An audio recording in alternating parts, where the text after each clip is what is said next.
This audio recording was made on 3/1/2025 when we were watching the movie Solomon, and it involves basically the main topic is on Epikeia, exemptions from the law, and also we get into a little bit against the Stoics, and you will find it very interesting and hopefully inspire people to learn more about Epikeia, which is exemptions from disciplinary laws. This is Richard Joseph Michael Cabrini, and I am the main person that is teaching in this particular audio. And we are with our Catholic brothers in New Mexico and Williamsburg, New Jersey at the ranch, Marysville Ranch. For your only hope of salvation, visit my website at www.johnthebaptist.us. Pieces of the Old Testament. Ordered you to kill him! Yeah, he pieces But my Lord King, he's taken sanctuary. Even now he's in the Holy Tabernacle clinging to the altar.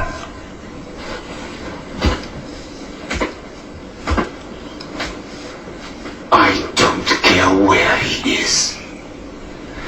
Strike him down.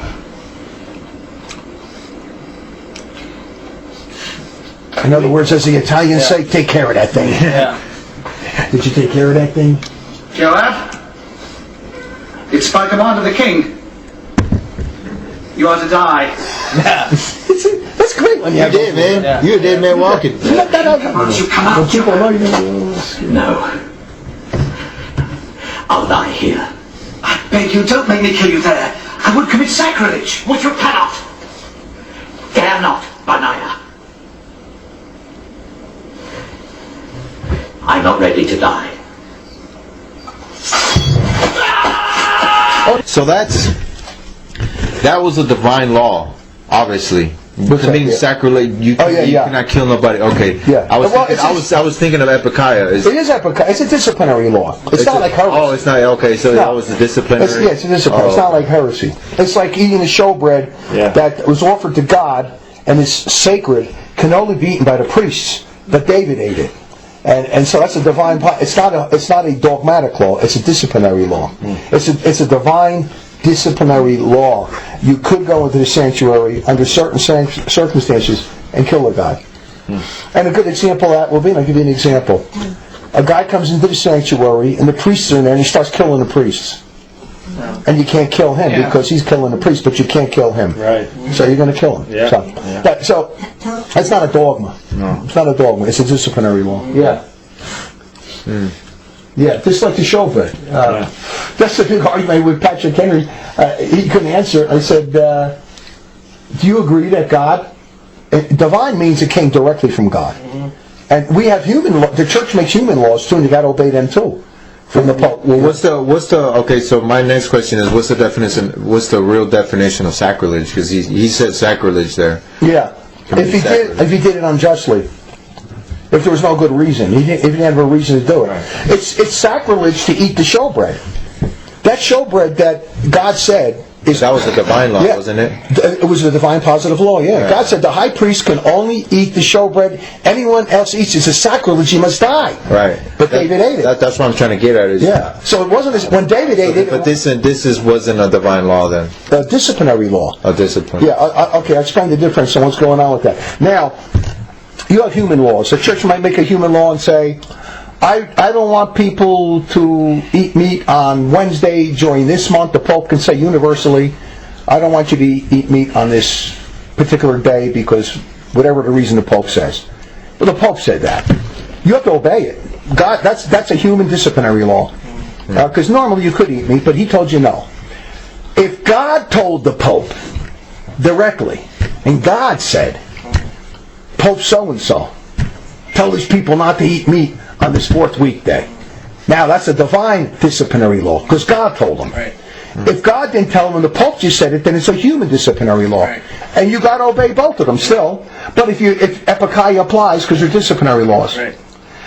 So this is the big thing Patrick Henry was saying. Human disciplinary laws, such as when the Pope would say, just the Pope, you can't eat meat on the fourth weekday, and for some reason you got something, the reason you got to eat it, the Epikeia applies, you can eat it. He would agree. He said because that's a human disciplinary law. God didn't tell him that. The Pope made that law. It's still a law, but he can be dispensed from it. Never going to be dispensed from a law if God told him. So God told the Pope don't eat meat on this fourth weekday, nobody can eat it. No Epikeia. And that's where I got him. Yeah. I said the showbread is a divine disciplinary law from God. Yeah. God told Moses, only the high priests and the priests can eat the showbread. Exactly. No one else, or it's a sacrilege and they die. But David ate it when he was hungry. Jesus justified it and said it's Epikeia, dispensation from the law, exceptions to the law. Circumcision on the 8th day. That was our Lord said, ox out of the pit. Right. No working on the Sabbath day. All right? That's a divine disciplinary law. God gave that law. Yeah. But he said you can break it. You don't break it. I don't use the word break. Because you're not violating the law. You're exempted from it. Right. The law is still in force. And now when a human gives you, if you had a bishop, he can dispense you from the law. That's a dispensation.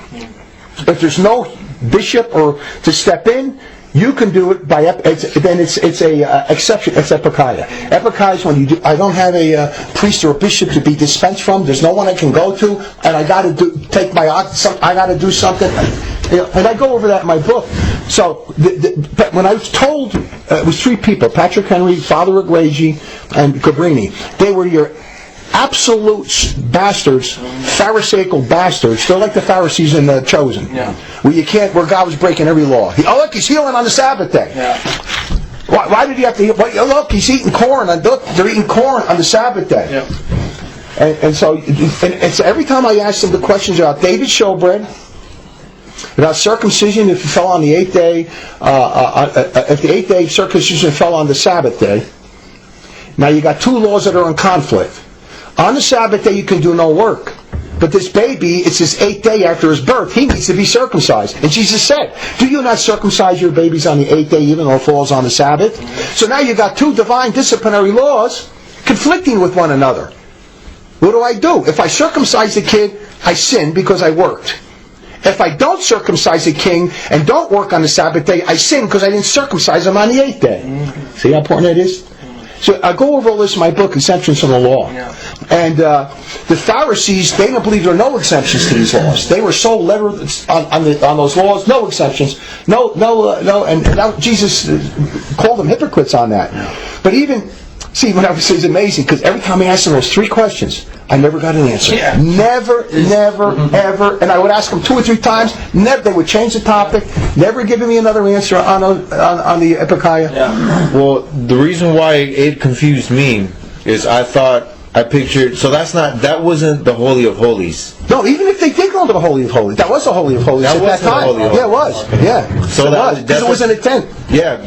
So only priests were allowed. That's right. Yeah. That's what I'm trying to get. Yeah. Well, only priests are allowed to eat the showbread. Yeah. Well, but Joab wasn't a priest, right? No, that's right. And David wasn't a priest, and he ate the showbread. Right.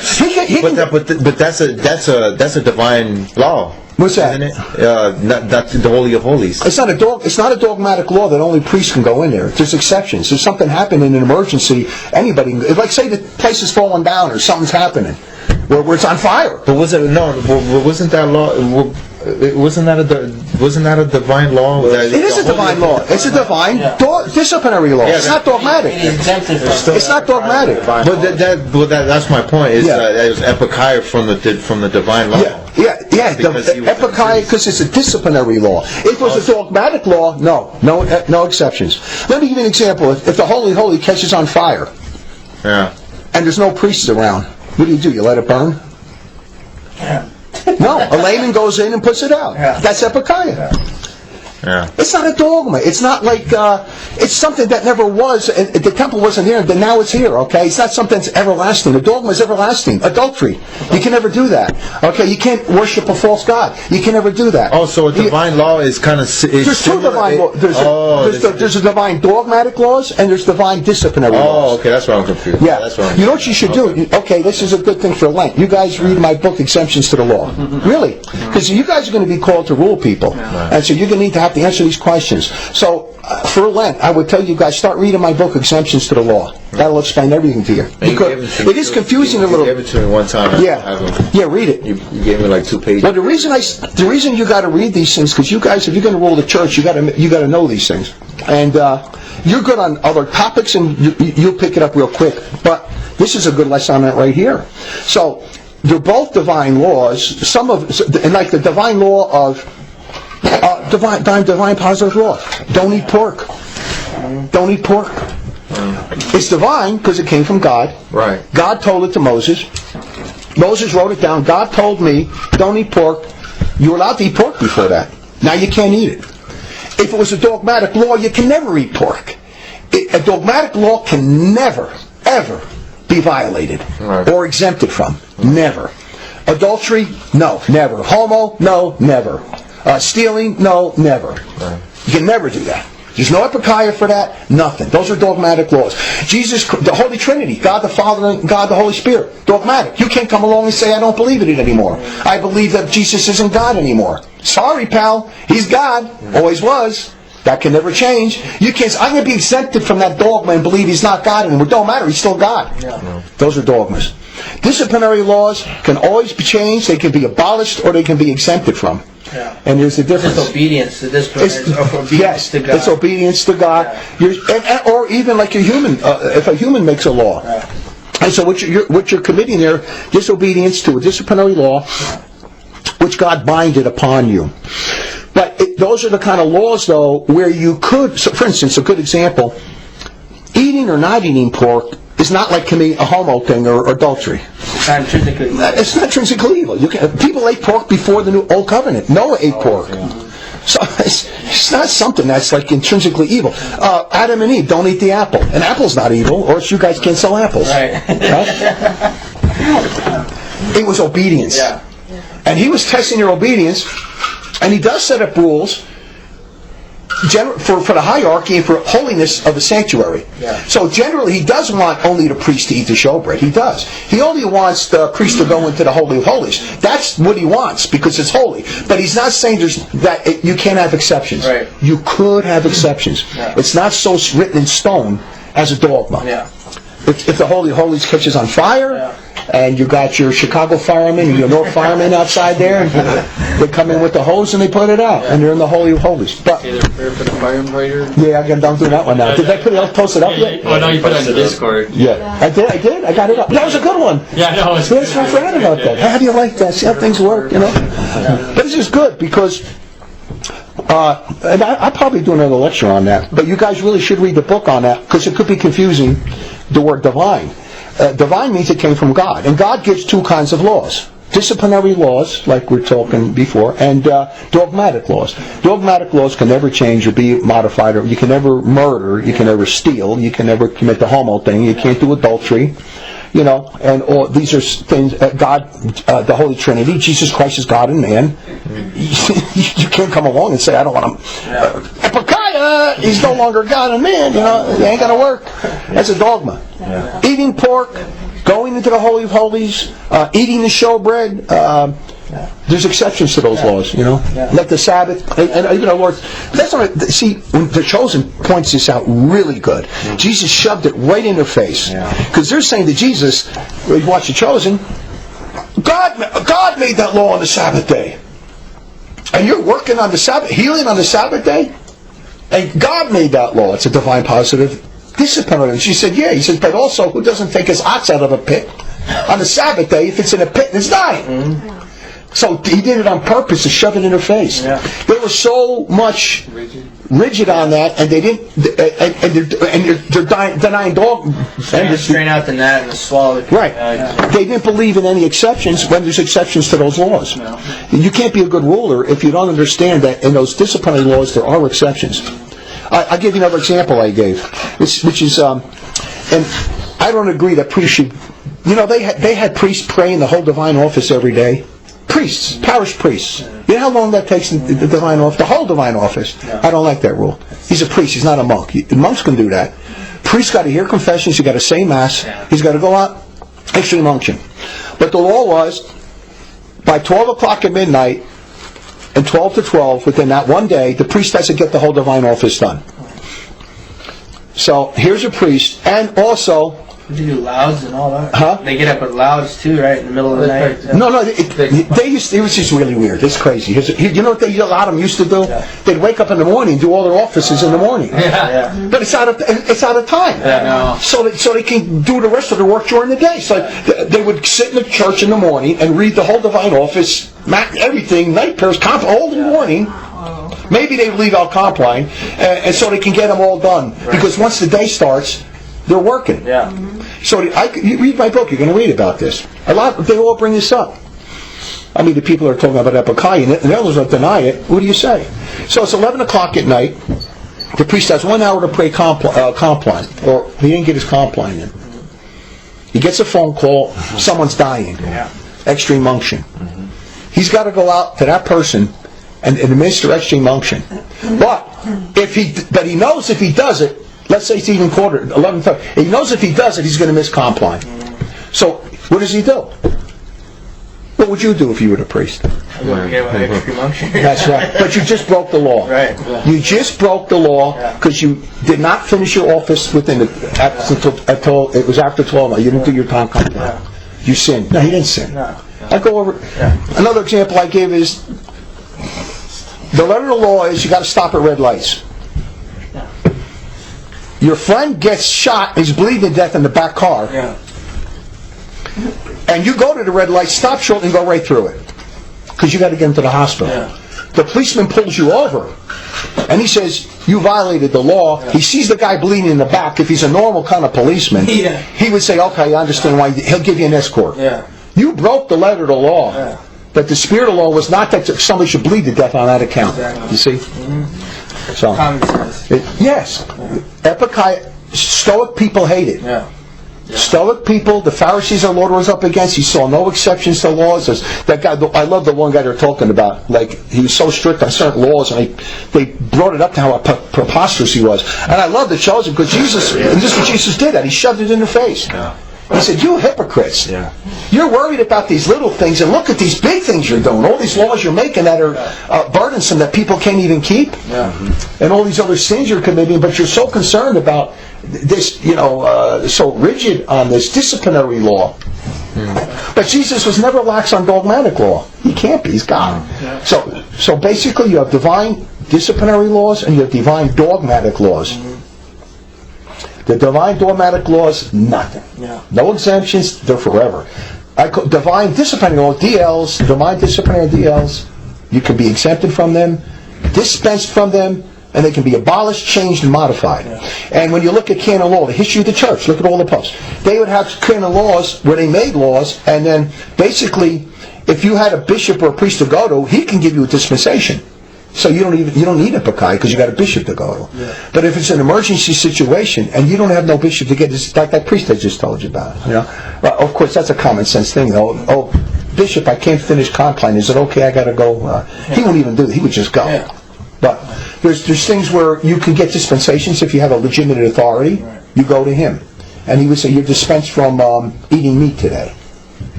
You're dispensed from you can work today because you have to. So and then you have sinful disciplinary laws. Yes, saying, that's what the Pharisees were doing. And they were binding them on people that they couldn't even keep. Keep themselves. They couldn't even keep themselves. It's amazing how we learn a lot on these things, Catechism lesson. That's a giant one too. Well, see, that's why it is important to really start reading the stuff I got there, because when you guys are going to start teaching people, you're going to have to be explaining these things to them. And well, it's not going to be, I got it written, you can just tell them to read it, but they're going to come to you with questions, and then you could guide it, but you got to know it yourself. So you got to know how to explain it. But when you read that debate with Patrick Henry, I studied that for 1 year. I took 1 year alone on Epikeia. I read all the books on it. I debated this bastard. I had one book I published it and I took it off because I don't want to confuse people, but it's about this big. Me debating him and all the people on the Epikeia thing and going back and forth with the Mackenzie books and all that. So then I boiled it down after I was done and made it simplified. And then with Patrick Henry, I asked him like those just 3 questions that he never answered. And I told him, you didn't answer my 2 questions about the showbread, about circumcision on the Sabbath day, and pulling an ox out of a pit on the Sabbath day. And he says, then he wrote me back. He never answered my question. He says, all right, Brendan wants me to answer his questions. Well, I got some questions for him. So he sent me 250 questions. 300. He'll tell you. Nick witnessed all this. He was around when this was happening. 300 questions he asked. And he goes, unless you answer each one of those 300 questions, you're out, you're done, you're a fraud. Whoa, what are you kidding me? Take a long walk off a short. Well, I think he's in Mexico. Where is he now? Mexico somewhere? Stafford. Arizona. I thought he went to Mexico. He kind of was, and now he said He's back in. I never hardly read them, but they're always addressed from Stafford. I can't. You know one thing. I learned. That's how I learned about. I studied all the canon laws, but I learned. But one thing I still say, I argued with them a little too much. I went a little too far. I should have just cut them off sooner. But you got a lot of evidence for him. Yeah, I got a lot of evidence. You know, and then we call them the people that deny Epikeia. Yeah. They are like the Pharisees, Shimei or Shimon, or the one strict guy. Yeah, in the chosen. Yeah. That's the way they are. He took up his bed up. He took his bed up on the Sabbath day. That was really important to us, though, because we're operating on Epikeia. That's exactly right. That's it. We did all of that. If we don't have Epikeia, I'm a fraud. Yeah. I got no right. I showed him. Here's how I got him. This is big. You brought up the other point. That guy nailed him I nailed him on 1,000 different points. According to the letter law, canon law, you're not allowed. Yeah, he knows it. It can't be copyright. That's right. You can't make copies. That's right. Oh, you can even teach. Watch it. It gets deeper. On canon law, and it's a good law. Yeah. It's a great law. You cannot teach the faith unless you get the approval of your local Catholic bishop. If that's a great law. If that law didn't exist, anybody can do it. So now we got Catholic bishops, real Catholic bishops, in a real Catholic country, and anybody can go out and just say, I'm going to teach. Yeah. It don't work that way. No. You got to get that's a good law. Yeah. So I said to these guys, and they agreed, we don't got no bishops, so what do we do? He says, we're not allowed to teach. I said, so what do you do then? Well, we read from books or we send them catechisms, but Cabrini was like that. She would just have a catechism, but she would never comment on it. She would never teach. They couldn't even go off of a book because if they started to talk to people one-on-one, they're teaching. So I said so Father Egregyi, he won't give lectures anymore. Wow. He would just have mass, but he won't give any lectures because he believed he wasn't allowed to teach. And I went, and Cabrini then, she wouldn't even take the text out of a catechism, like OCR it. She would photocopy it, because here's the book. I photocopied. It's not me, it's the book, but then there's another canon law that says you can't even photocopy stuff and give it to people. That's another good law. Yeah. Why is that a good law? Because if you photocopy something, how do I know if you didn't mess around with it? How do I know if you didn't doctor up the photocopy? So the church has got great laws. And the law is you can't even photocopy stuff and give it to people without their permission from the bishop. So you got to give them the actual book with the imprimatur. If you start photocopying stuff, how do I know you didn't change it? It's a great law. And it's on the books. So Cabrini was photocopying stuff. I said, you can't even photocopy stuff. You're breaking the law. So if you don't have Epikeia, you can't even photocopy stuff. And you're like influencing. Yeah, and that's You're still kind of influencing, like in it, like teach kind of in a indirect. So as you're photocopying stuff, people read your stuff, they ask you questions, you can't answer them unless you read the catechism and photocopy and say, read this. It's crazy. It's insanity. Yeah. They're insane. Yeah. And there's a whole group of those people out there. Yeah. I call it the Pharisaical Stoic. Not even Stoic, all of them.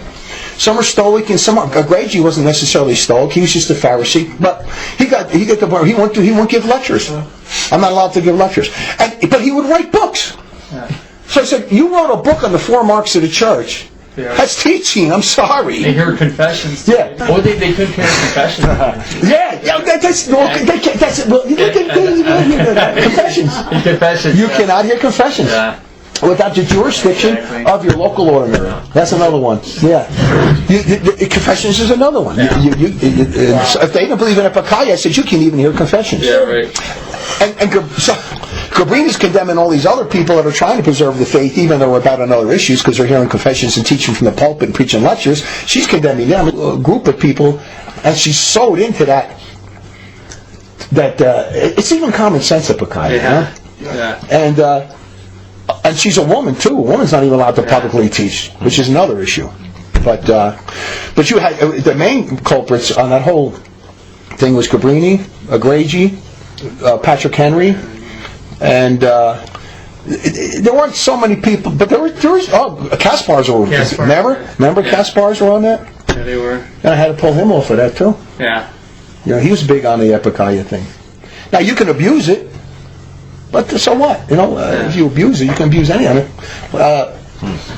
But that's a good example where it's really based upon common sense. And the thing is, when he was saying, because first he said, he's saying, if it's a human law, you can use Epikeia, but not divine. So I said, well, do you agree that God told Moses, divine disciplinary law, only the high priest can eat the showbread? God told him. It's a divine positive disciplinary law. I don't know how to use the word positive. It's one of those scholastic things. I was wondering. He likes that. He liked that. He used that all the time.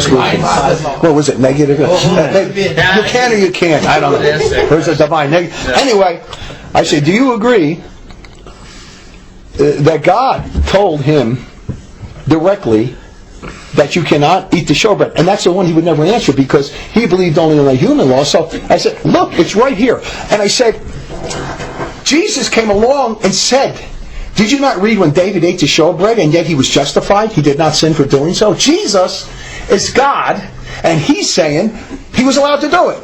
So the question is this. When God spoke to Moses, why did God not say this to Moses?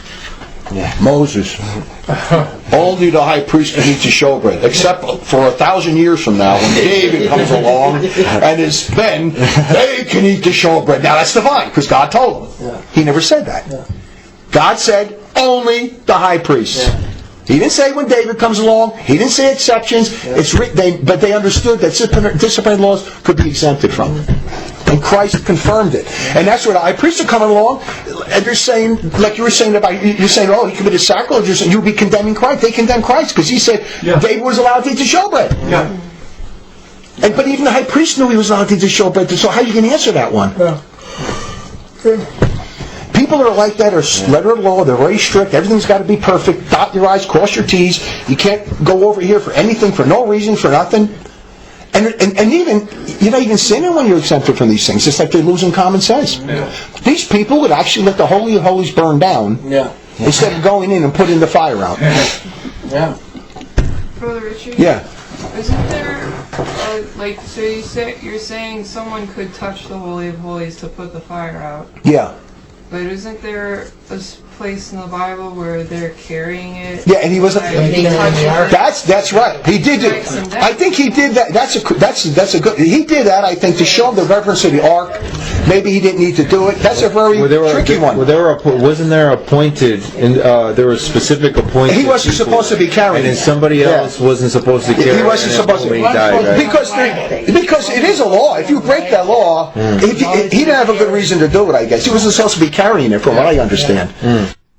From reading the passage of this event, which is in 2 Kings 6, verses 3 to 8, and 1 Paralipomenon, chapter 13, verse 7 to 11, Uzzah was not a priest, and he was not supposed to be carrying or touching the ark, and he was riding the cart. And when you read about it, the ark was only leaning; it was not falling, so it wasn't necessary for him to touch it as if it was falling down. And if he wanted to straighten it out, he should have told one of the priests, and they could have straightened it out. And so there he did break the law on that occasion, because Epikeia did not apply, because he could have easily told a priest to straighten it out instead of him touching it.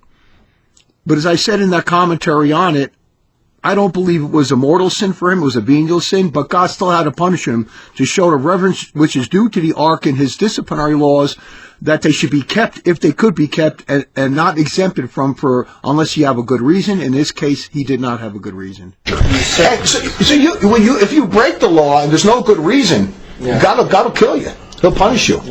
He'll kill you. If there's no good reason, there's got to be a good reason. Because if God doesn't punish you, he doesn't have to kill you, he can punish you. You just can't break the disciplinary law. You have to have a good reason. So there's times when God will kill you or punish you. A lot of times when you break the disciplinary law, you get punished. You got to have a good reason. But you could break disciplinary laws. You better have a good reason. You just can't go into and break a law for no reason. You have to have a good reason. There has to be. But Jesus even went out of his way when maybe there was not a reason to do it, just to shove it in their face. Remember what he said when he healed the guy in the pool of Siloam? And they said he could have waited 30 more minutes and healed him. He wouldn't have violated the law. But see, I mean, he did that on purpose, because he was shoving it in their face. Because all these years they were not allowing people to be exempted. He's also showing that he's God, because God can dispensate. Well, no, he was showing more than that. Yeah. But later on he said that. Yeah, but he was using Epikeia. Yeah. It wasn't even that, because they were, before he came along, Right. they were brutal. Yeah. They were brutal. Yeah. They were not allowing for exemptions or dispensations from disciplinary laws. Yeah. And they were binding extra ones upon the people that were crazy and hard to keep. Yeah. So he did that on purpose because they needed a counteraction. Yeah. But if you've got too many people breaking disciplinary laws and they're not strict enough, then you got to have some punishments. Because you got to say, hey, no, this is still a law. Yeah. I don't want everybody to start doing this, you know. There's a verse, judgment. Judge just judgments. Judge not according to appearances. That's it. Yeah. John 7:24. And you got to use your common sense. Yeah, you know, that's right. If you He says, judge not according to appearances, Right. but judge just judgments. Yeah. And Ananias and Sapphira, like when he killed them, that was an example, right? He did that for an example, just like Yes. for like Well, what they did, they committed a mortal sin, Right. first of all. But he didn't have to kill them, but he did. Right. For one reason, to show the authority of St. Peter. right. Because if he didn't kill them, nobody's going to give tithes. Everybody's going to cheat. Who cares? Peter's got no power. Yeah. So he did that to put people in fear of St. Peter. Because if he didn't do that, no one's going to give him tithes. They cheated. They lied to him. Yeah. They promised to give the property, held back half of it. So if they would have promised it all, there would have been no sin there. But they promised the whole property. Yeah. They held back part of it, and God killed them because he said, if I don't kill these people, everyone's going to do this. Pretty soon Peter's chopped liver. Nobody's going to obey him in anything. And there was no Epikeia there. No. There's no Epikeia. No. You lied. Yeah. You lied. You said I sold my property and you kept half of it. So that's a dogmatic moral law. They stole it. Yeah, they broke their contract. It's a dogmatic law. That was a contract to God. You know, that proves that it was a contract directly to They made a vow. Yeah. Make a vow. Yeah, a vow. It was a vow. Yeah. Serious. Yeah. But I was thinking even sometimes, like even Christ, you can exempt. When you commit a mortal sin, like adultery, it's always a mortal sin. Your soul's in damnation. But you don't always need to get the death penalty. If God can have mercy. David, the adulterous woman in the Gospels, so God could say, I'm going to dispense you from the death penalty. She's worthy of it, though. Right. She's worthy of it, but God dispensed it. And in that case, Christ dispensed it, and David was dispensed of the death penalty. But when you need to enforce the law, and let's talk about adultery, if a lot of people are doing it, and the homo thing, you got to start killing people. You have to, and homo and adultery. Because if you don't start killing them, everyone's going to do it. If it's just something where if it's not that bad, a few people are doing it, you caught a couple guys, maybe you can give a guy mercy. Do it. Second time they get you, I'll kill you. But if a lot of people are doing it, and they say to the Pope, they say there's a lot of adultery, almost all the husbands are committing it, you got to start killing people if you got the power to do it. You got to say death, every one of them. Give them a chance to confess, but you kill every one of them. Then you don't do the Jesus forgive thing. In that case, You need deterrence. you need deterrent. So it all depends. And then you can dispense from the penalty. But the adultery is still a mortal sin, no matter who commits it, and your soul's in damnation. Disciplinary laws, though, if you have a good reason, you can be dispensed from it. If you don't have a good reason, you can't. And you're right. Breaking some disciplinary laws is not always a mortal sin. It all depends on what the law is that you broke. What were the consequences of the law you broke? It could be a venial sin, not a mortal sin. And so the disciplinary thing law is like it's a common sense. It really is. I use the example of your buddy's bleeding in the back seat. He got shot. He's bleeding to death, and you're driving the car to the hospital. And what do? Do you stop at the red lights? You stop enough so you don't get hit, and then you go right through it. Right? A goober can know that, right? It's common sense. Mayberry RFE goober down there can know that. It's supposed to be common sense when you're obeying God's commandments. Yes, If yes. you're obeying God's commandments. It's common sense. Yes, It's automatically. and it is common sense. That's why it's important we're talking about this too, because when people ask me for dispensations or exceptions, and you got to look at the situation. You got to be mercy. It's not even a matter of mercy. It's a matter of dispensation is justice. Yeah. Mercy is when you don't get the death penalty. Right. But dispensation is justice, because the person really wants a dispensation. He's got to work. In justice, let the guy work and tell him, yes, you could. You're not committing a sin. And so you weigh it out. If you're so strict that if people that are just don't believe you can break the disciplinary laws, I don't know how they can live with themselves or anyone else. They themselves will get caught breaking it a million times. They end up having a stoic conscience. I don't know how they can live with themselves, and how people can live under that. It's like you're in a box. Yeah. You're afraid to breathe or something, or going to do something There's wrong. one exception here. The goober would only go halfway through the intersection and stop.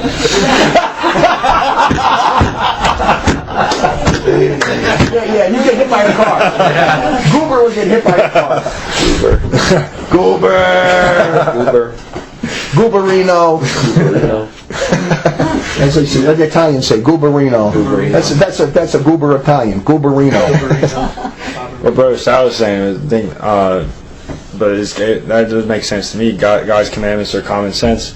Like when He says, "My yoke is sweet, my burden is light." It's not hard to keep. It's not something where you're conflicted. Like you said, the hardest is the sin. That's your sinful ways are the hard ways when you're coming out. That's exactly right. And then the commandments are easy. Right, exactly. And think about how could God's way be light and sweet if you got a priest saying you got to finish comp line by 12 o'clock, it's 11:30, someone's got extreme unction, he's dying, oh my God! I'm going to sin whatever I do. And then when he's done, he sinned, so he's whipping himself, he's doing penance 20 hours. Am I forgiven? I didn't finish the comp line. Lord, you saw me. I had to go heal the guy. I got extreme unction. What am I going to do? You know. That is common sense. That's not the easy way. No. That's just crazy. It's the crazy way. Yeah. It's not the easy way. Mm-hmm. And it ends. It's like that stoic-y thing too. Yeah. Then you got the mostly it's stoic people. Father Egregyi. Mostly stoic people that hold that. If you ever been around a stoic, man, it's like paralysis. You know. Yeah. Yeah. You can't laugh. You can't show any emotions. Yeah. And if anyone lasts a little bit, they go. Yeah.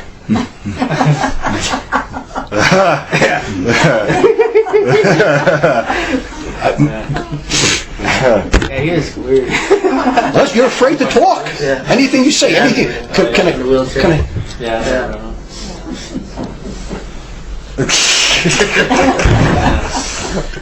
The more you start learning more about the faith, and you think, oh man, it's bad. It gets worse. I think it's worse than we think. Yeah. Yes. Yeah. So the deeper you go, it's like it's so bad right now. Yeah, it is. Yeah. That we probably haven't even scratched the surface of what, you know what I mean. Oh yeah. All the research that you've done, all the work that you've done. It's just like the more we talk about it, it's just like it's worse than we. No, it is. I mean, if we really actually saw everything. Yeah, that's why I like the verse where it says, "Decline not to the right hand, to the left hand. It may straight the path of thy feet, and all thy ways shall be established. Decline not to the right nor the left." And that's so beautiful because you could be a lefty liberal or an extreme stoic-y righty. Yeah. And I'll tell you who's more dangerous. The stoic righties. And the liberals stick out. They're so bad, like, this bozo, These guys are real dangerous on the right. Yeah. But if you're around them, you'll see every traditionalist that I got up, and I said it a million times, and I know them like when I grew up and I was with regular mafia guys and regular street kids, they're like kind of normal compared to these guys. Yeah. These people are mental cases. Yeah. They lie worse than mafia people. Yeah. They're hypocrites. And they got some type of real mental problem with their kids. They're mental because they're like in a box. Yeah. And some of them just go nuts. They freak out, or they just go crazy. Yeah. And you look at them, and they're nuts. They're not even normal at all. I mean, that's what they do to their children by this over stoic-y, false piety. It's the stoic is on the top of the weirdo list. Yeah, they are a bunch of creepos. They're worse. I think they're worse and more because they're more dangerous than the lefties. Yeah, they're more dangerous. They're more dangerous. Yeah. Eccentric to the max. Huh? Eccentric. No.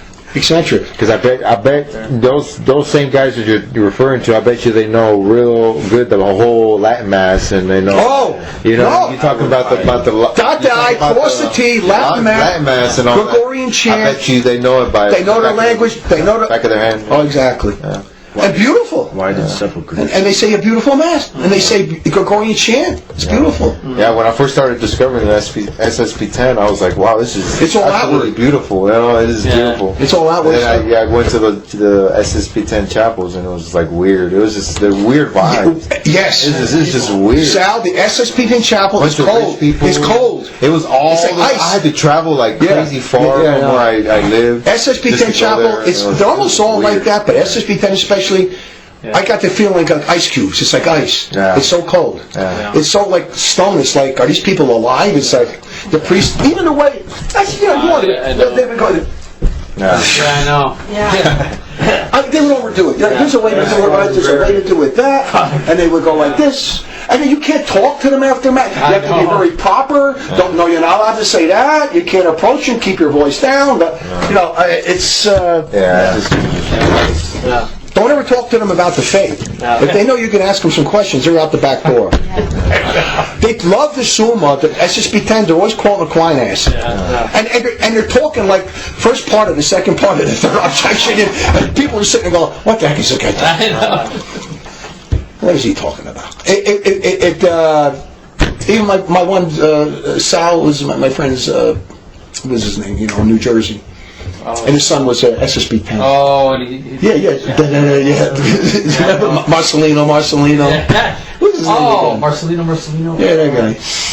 My Italian friend. No, that's anyway, I'll get his name in a minute. But his son was SSP 10. We held the Salvation Dogma and the Saving Composition at that time. He did at that time. And his son was in the SSP 10. And we would argue with him and his family members, argue about the Salvation Dogma and all that. Then his son he got so fed up about it that he asked the SSB thing to transfer him to Africa, and he said, "I'm going to just bury myself into Gregorian chant. I just want to be an expert on the Gregorian chant." So he went to Africa so he could get away from all this conflict because he couldn't deal with it, and he's probably the best Gregorian chant guy in the whole world. Doesn't give a crap about the faith. He ran there, he hid there, and now they hide under that, and it makes them look holy. But they don't about the faith. He don't want to deal with that. And boy, did he knew about it too. But his father fell away too. So what a mess. Yeah. What a mess. But it's really the same thing when you watch The Chosen. It's the same. You're looking at it. I mean, it's worse today, but still. But you've got some similarities between the lefties and the righties, and you're looking at the Stokey kind of people that are there in our Lord's time. But even our Lord's time, it was bad, but it wasn't near. Or it wasn't as bad as like today, or see, whenever even it came the first time. You guys come in with some type of order a little bit, but like it wasn't like when they completely had idols in the temple and all that. But it was still bad. I mean, you had your stoic-y type of people were, which you're right, it is. It's like, I think they had a couple scenes in The Chosen where they were bringing it up where he's talking about if your wife is, something like that. If your wife is not so beautiful, but on her wedding day you say she's always beautiful, you're not allowed to say that because it's a mortal sin. So you got to say she's ugly, But what's beauty anyway? It gets crazy. A strict literal law person, Imagine all the people they discouraged. Like what is this? They discourage man. A good word person gets discouraged. If you're of goodwill, you're not going to go there. Trying to convert, just out in the world and just lost, completely lost. You're not going to get exactly. They can search for the true God and they see all these laws. Yes. You know what happens, Sal, when you go in there? Then it becomes it's almost like here you're doing too much. Now you can't do anything. It's almost like now you can't even breathe without sinning. Even God told me that I was stoic in the beginning in a lot of ways. And then God told me, Rich, when you were living like a pagan, not everything you did was bad. You got some good qualities. I don't destroy your good qualities. Don't destroy them. Keep them. They're embellished now. But you come in like that, and you think you got to be like that stoic mentality, and it don't work. It doesn't work. You fit yourself in a box. It becomes difficult to explain things, and worse than that, when you're trying to teach it to other people, you're binding something down on them, and you're actually make them feel guilty for breathing. So I had to learn the hard way myself. He says, all these things you did, there were some good things you did. Don't lose those qualities. Keep them. You don't have to become this stoic robot. Because when you first come in, you're going through trad cats, and they're all like that. You're reading that stupid, what that guy? And the book. But the other one, that guy, Thomas Kempis. Kempis. The whole world's evil. Everyone's evil. The passions are evil. Yeah, it gets crazy, But you got all kinds of wackos out there. So you know we're not going to finish Solomon tonight. Get another round for the Yeah. You know what? These are the best discussions. This is the best way you learn.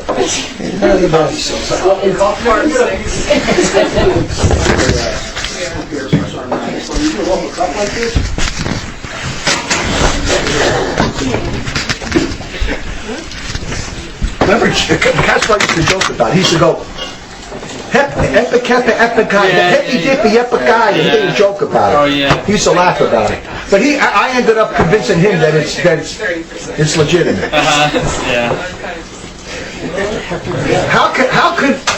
How could even Mel, I don't know where Mel stands, but Caspar was friends with Mel Gibson. They were close friends. And he was with us for a while, Caspar's, but him and Mel were like very close friends. Yeah. So in the newest canon law, is Epikeia mentioned? Yeah, that's in there. I think it is. I'm not positive. I think it is. Oh, the newest one. The Is new that one? 83? Yeah. That's the Minnesota one? Is that what you're talking about? The North 17. Go to 17, right? Yeah, and then... Oh, yeah, there's something. I'd have to look, yeah. Well, is that the newest The canon law I was studying was a 1970 code canon law. code of canon law, right? But of course... it was never renewed or anything. Vatican II, 1983. That's what I mean. 1983 Code of Canon Law. Yeah. Now they had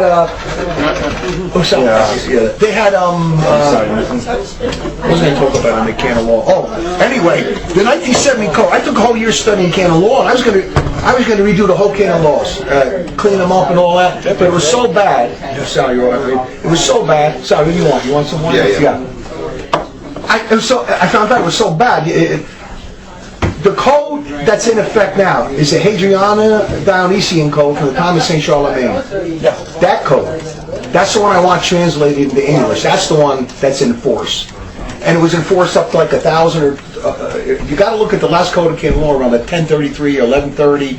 But that code was really good. Justinian code. That was a civil code. Really good laws. The 1970 code has some good laws too, though. They do. I love canon law. When you study canon law, you're studying the order of the church. How precise, but of course there are bad laws. Unfortunately, yes. apostate promotion of taking 1 or 2 years of philosophy. Yeah. So that kicked him out of the... But the whole concept of canon law is beautiful. Like the rules, the regulations, the order of the church. So canon law is a beautiful thing. It's like the disciplinary laws in the Old Testament. Yes, exactly. I'm reading Leviticus now. Exactly. Read Leviticus. And everything when you're reading Leviticus, isn't it beautiful? Because you see God's justice. If you have an animal and he gores a guy one day, he does it a second time, and you let him out of the gate, kill him. So everything in Leviticus is justice. It's God cares about people. He cares about order, and you see it. It comes right through. And if you didn't have laws, there would be no.